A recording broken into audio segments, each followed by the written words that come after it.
Hello there, friends. It is the Sunday morning spread from Cards of Light, Bright Blessings of the Tarot, for Sunday, November 13th, 2022. Brian Noe with you once again this week. Thank you for joining me for our 4-card energy reading here. We'll go to the table, give the cards just one last shuffle here with a few overhand passes before we begin. Make sure we got everything mixed up nice.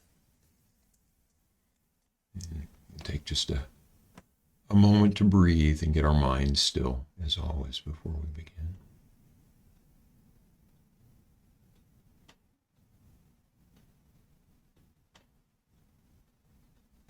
Okay, let's cut the cards.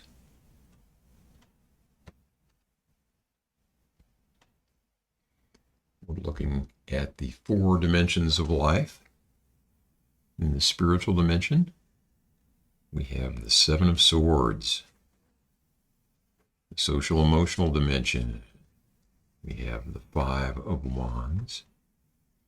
In the mental dimension, we have the 6 of Wands. And in the physical dimension, we have the 4 of Swords. Okay, we're back to the Smith-Waite Tarot deck this week. Tidy these up just a bit.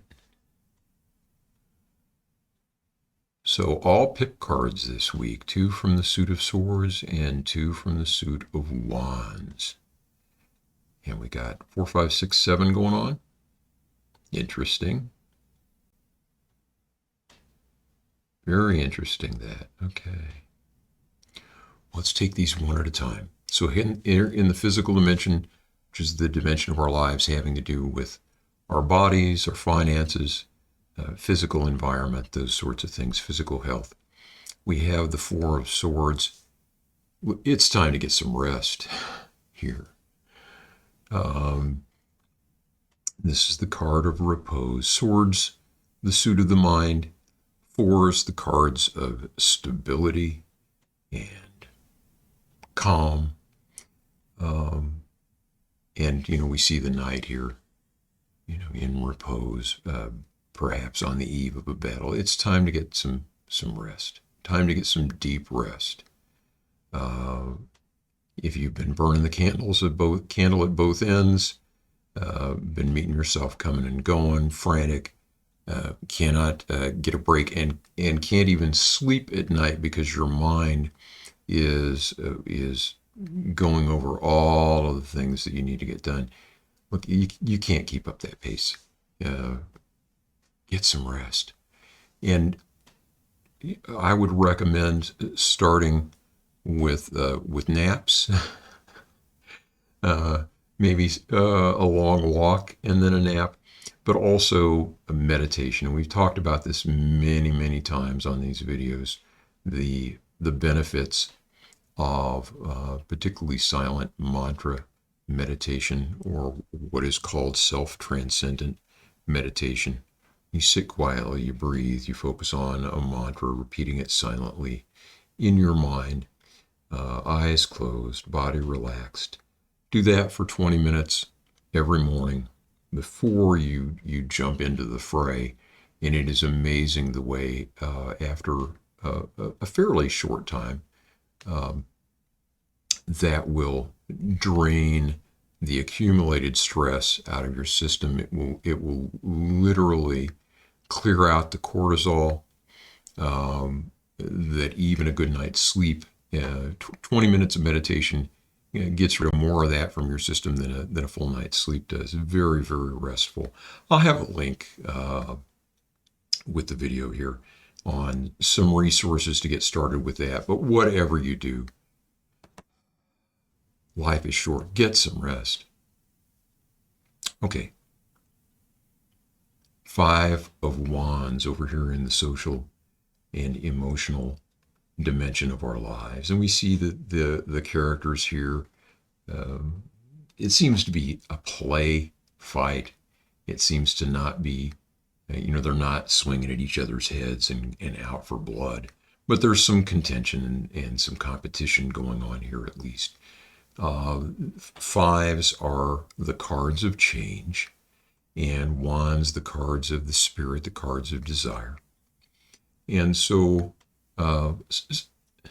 some sort of contentious atmosphere here in the social emotional dimension of our lives in the week to come. And it could be related to this, that we're not seeing things as they are. We're not seeing clearly because we're at our wits' end. We get into situations with other people and we just don't need that one last annoyance from them. And so there's this release of energy and this contention happening. I don't really have any advice on that except just beware that may be coming to us. But it's not like anyone trying to inflict fatal wounds or anything. Just if you can, calm down, take some breaths, let that energy dissipate, because it will. It's not. This is not even a real battle, let alone an important battle. This is just blowing off steam, and it's okay to blow off steam. It's okay for you to do that as well, but don't get caught up in it and make it into a bigger issue than what it is. Okay. Mental dimension, the Six of Wands, and this is the card of victory. We see like the character making a victory lap with all the band of folks surrounding them, the laurels and all of that. So we've got one person on horseback that's sort of, at the front of the column here and being celebrated, but this is a team effort.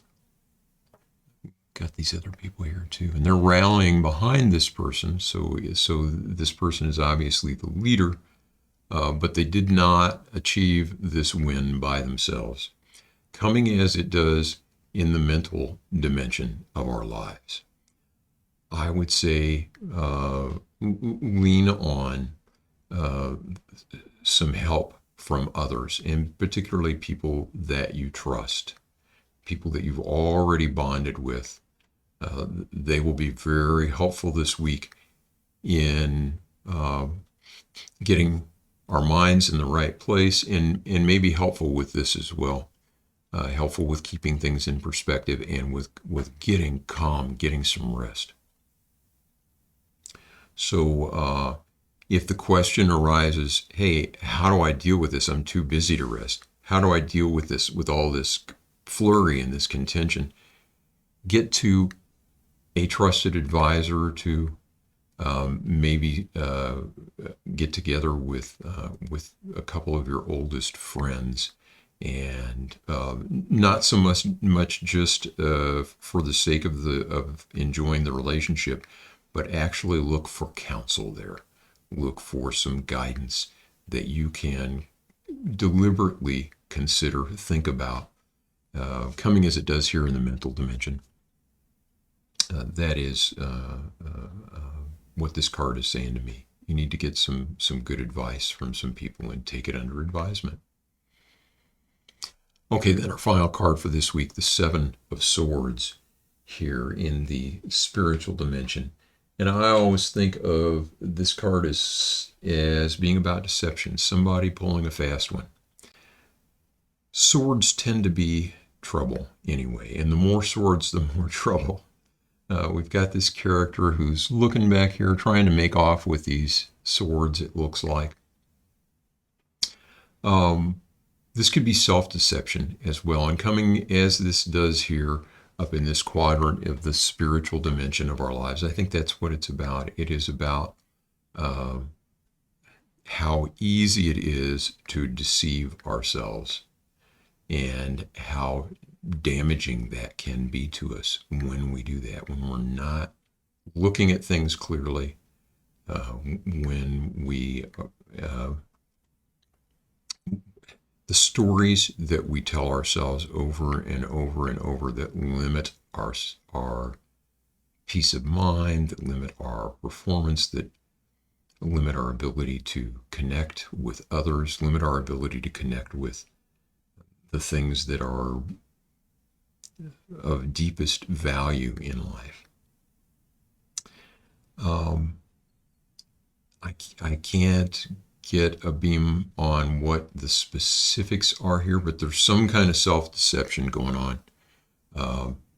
And I think that it's rooted in this need for calm and rest.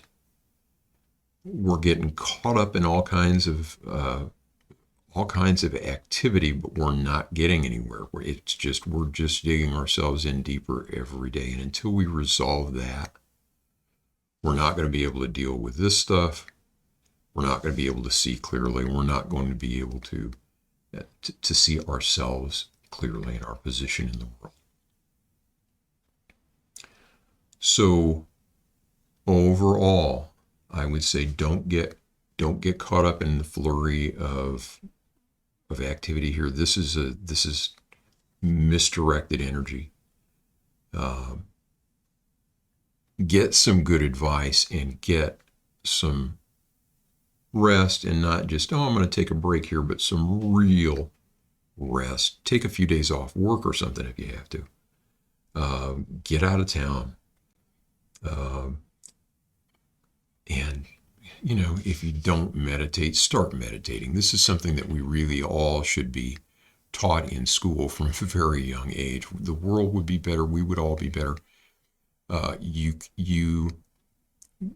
We spend our lives